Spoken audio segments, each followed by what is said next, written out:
What's going on YouTube? It's your boy BLee back again with another video. So, as you may know, I'm reviewing every single movie in my collection. The last time I was here, I was reviewing the Bad Boys movies. And we have one more to go. Which is Bad Boys for Life, the last one in the trilogy.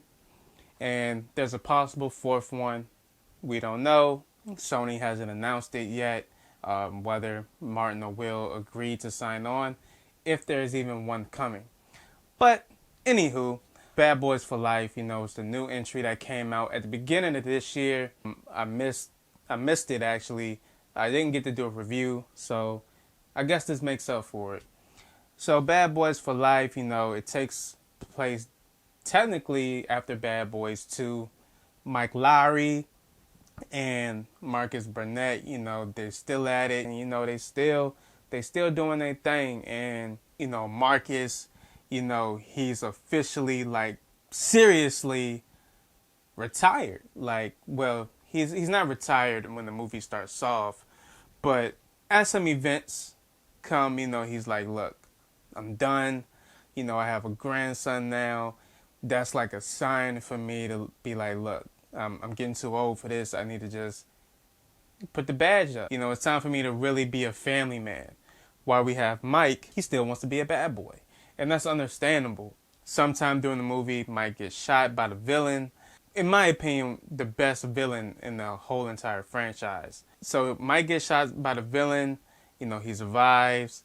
He wants his revenge. Convinces Marcus to come back on. And there you have the movie. A lot of actors and actresses reprised their roles from the previous films. Captain Howard, Teresa, a couple other characters reprised their role from the previous two films, and others are mentioned. Everybody did good as far as acting.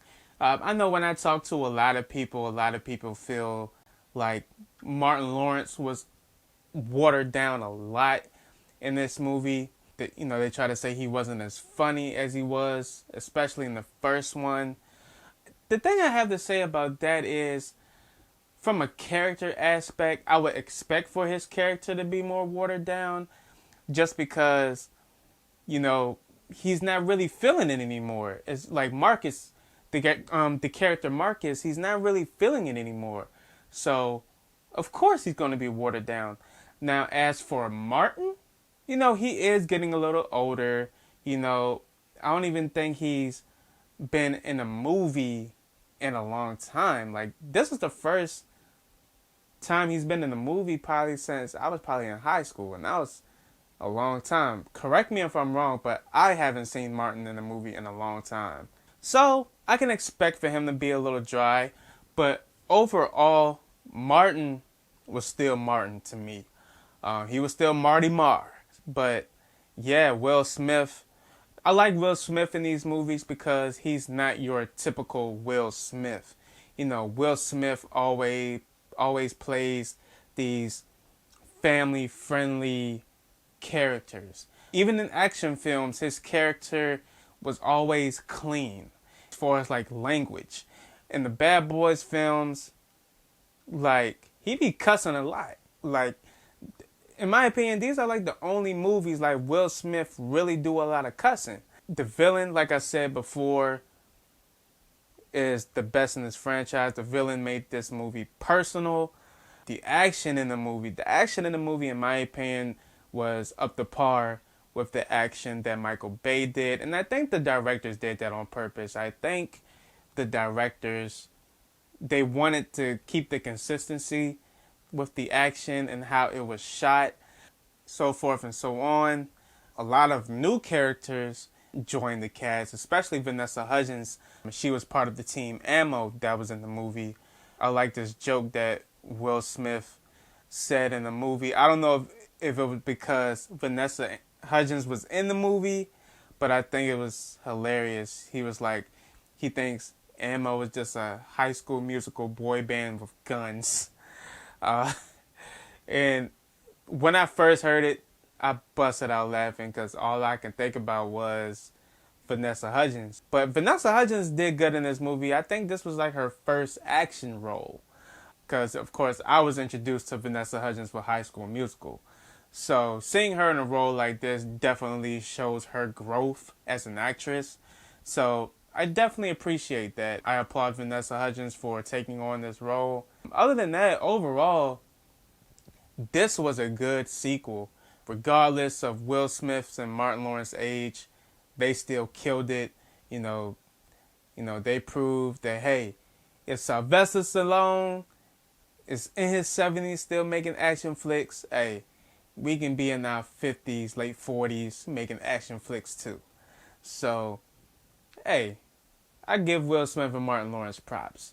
This movie overall is a good film. Is it better than the previous two? Nah. I think the original Bad Boys film is the best one out the franchise. Just mainly because, man, Martin Lawrence and Will Smith was in their prime when that film came out. I know in the previous review, I stated that like the original Bad Boys film came out when Martin and the Fresh Prince was like hot on TV. Like those shows were still on TV when this movie came out. So, yeah, but Bad Boys for Life, good movie. Have you seen it? What did you think about it? Do you think it's going to be a fourth one? Bad Boys for Life made money, okay? All it takes is a good script to be written and for it to be greenlit, and if Martin and Will agree to sign on and do it. But what you guys think? I think if they do a fourth one, they should call it Bad Boys Forever. It's corny, but yeah, if they knew they was going to try to do a fourth one, I would have just named this Bad Boys 3 and just left the fourth one for Bad Boys for Life, but I don't know. But hey, as always, it's your boy BLee signing off.